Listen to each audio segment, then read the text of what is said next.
अगर इस्लाम के कारण आतंकवाद होता, मेरा सवाल जरा समझ लीजिए, अगर इस्लाम के कारण आतंकवाद होता तो दुनिया के कौन से देश में सबसे ज्यादा आतंकवादी होना चाहिए? इंडोनेशिया में। सऊदी अरेबिया बहुत छोटा है, पता नहीं हमारे बंबई के बराबर भी है कि नहीं। सऊदी अरेबिया बहुत छोटा है, सबसे ज्यादा आतंकवाद होना चाहिए इंडोनेशिया में, दुनिया का सबसे बड़ा मुस्लिम देश। वहां इस प्रकार का आतंकवाद नहीं है। नंबर 2, वो एरिया देखिए, अभी सवाल आपको बताया गया, उसको याद रखिएगा। इस दुनिया के आतंकवाद से, जिसको इस्लामिक आतंकवाद कहा जाता है गलती से, कैसा कहा जाता है वो भी मैं बताऊंगा। इस आतंकवाद से मारे जाने वाले ज्यादा लोग, इससे मारे जाने वाले ज्यादा लोग हिंदू हैं, मुसलमान हैं या क्रिश्चियंस हैं? मुस्लिम हैं।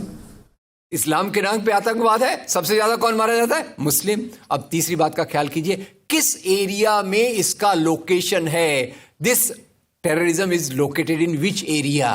तो उस एरिया की मैं 3 आपको बातें बताता हूं। उस एरिया में, जिसको मैं वेस्ट एशिया कहता हूं, पश्चिम एशिया में 3 चीजें हैं। नंबर 1, वहां रहने वालों में मुसलमान ज्यादा है, यस नो? उसी एरिया में आतंकवाद ज्यादा है, उसी एरिया में तेल का खजाना है। तो आतंकवाद तेल के कारण है कि इस्लाम के कारण है? तेल के कारण है। और तेल का कब्जा कौन करना चाहता है? तेल का कब्जा वो ताकत करना चाहती है जो वॉशिंगटन में बैठे हुई पूरी दुनिया को नचाते रहती है। काम करने वाला कोई और गुनाहगार कोई और बनाया गया। अब ये आया कैसे? तो आपको बता दूं कि ये अल कायदा के जो मदरसे, अब मदरसा अपने आप में खतरनाक शब्द उसमें कर देते हैं, कुछ मदरसों में इस आतंकवाद की ट्रेनिंग दी गई। इस्लाम के कारण गलत। ये जो मदरसों में आतंकवाद की ट्रेनिंग दी गई, उसके पीछे भी जो हाथ था, 2 चीजों का था। सबसे बड़ा हाथ था अमेरिका का। अमेरिका ने $8,000 मिलियन, 7,000 टन हथियार दिए अल कायदा को। उनका ब्रेन वॉश किया गया। इस्लाम के जो 2 महत्वपूर्ण शब्द हैं, माफ कीजिएगा अगर मैं कुछ गलत कहूं, मैं इस्लाम का स्कॉलर नहीं हूं, समझने की कोशिश करता हूं, कुछ मैंने गलत कहा तो उसको माफ कर दीजिएगा। तो 2 शब्दों को उन्होंने बदल दिया। एक शब्द था जिहाद। जिहाद तो जो है जिहाद अकबर, जिहाद असगर। जहां तक मेरी समझ है, जिहाद अकबर का मतलब होता है अपनी बुराइयों के खिलाफ लड़ना। जिहाद असगर का मतलब होता है समाज की बुराइयों के खिलाफ संघर्ष करना। तो इस जिहाद शब्द का मतलब बदल कर दिया गया कि जो भी व्यक्ति आपसे असहमत है, जो भी व्यक्ति को, किसी को पहले काफिर लेबल करो। अब काफिर का भी एक बहुत अलग मतलब है, I won't go to the details of that.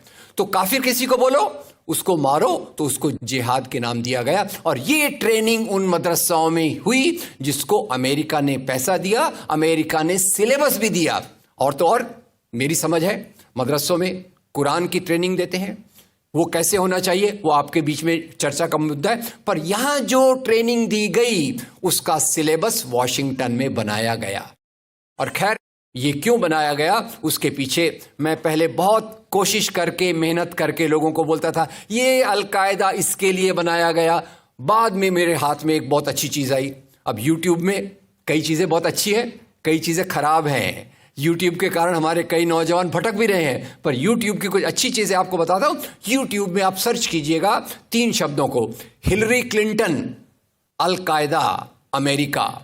उसमें आपको 4.5 मिनट का एक वीडियो मिलेगा जिसमें हिलरी क्लिंटन बताती है, मैं नहीं कह रहा, हिलरी क्लिंटन कहती है कि हमको रशियंस के खिलाफ लड़ना था।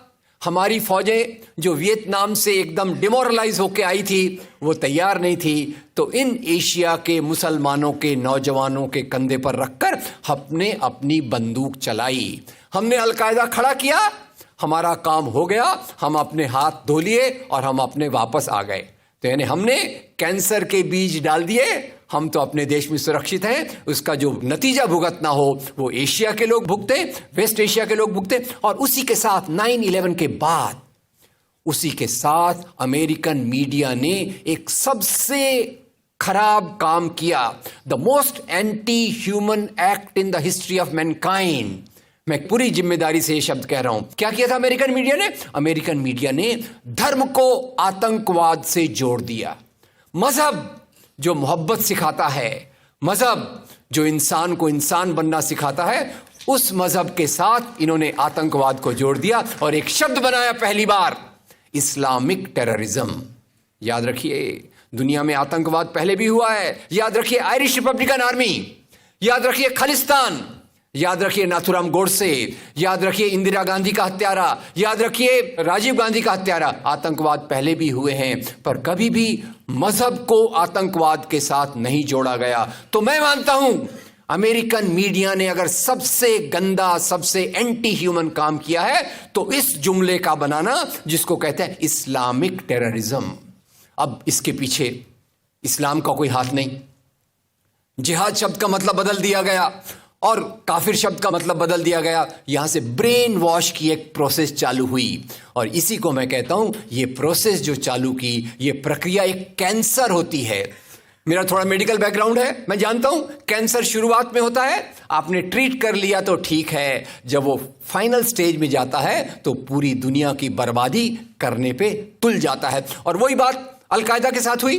अलकायदा के बाद मामला वहीं खत्म नहीं होता। तेल की प्यास, तेल की भूख बहुत बड़ी है। आप जानते हैं भारत 200 साल तक गुलाम रहा इंग्लैंड का। काय के लिए गुलाम था?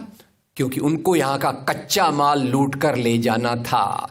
After colonialism there is imperialism, और ये इंपीरियलिज्म चाहता है दुनिया के रॉ मटेरियल्स, दुनिया के रिसोर्सेस को लूट कर अपनी समृद्धि को, अपनी प्रॉस्पेरिटी को बढ़ाया जाए। और उसी के चलते उन्होंने एक और काम किया और वो काम था इराक पे हमला। अभी ब्रेक्सिट, अभी वो कौन सी रिपोर्ट आई है, मैं नाम भूल गया उसका, जिसमें ब्रिटेन के प्रधानमंत्री जो थे उनको एक गिल्टी करार हो रहा है।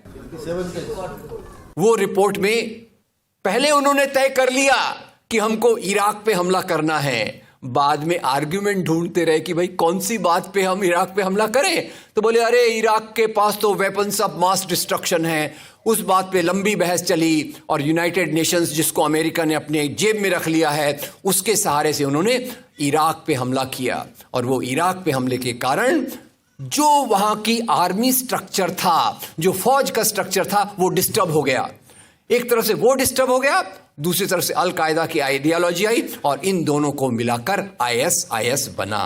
काम है इस्लाम का नाम, इस्लाम के नाम पर जो काम हो रहा है वो वास्तव में it is a design of imperialist powers to control on the oil resources of the world. इससे गंदी बात दुनिया में कोई नहीं हो सकती कि मजहब के नाम पर एक पॉलिटिक्स, मजहब के नाम पे आर्थिक समस्याओं को अमेरिका हल करने की कोशिश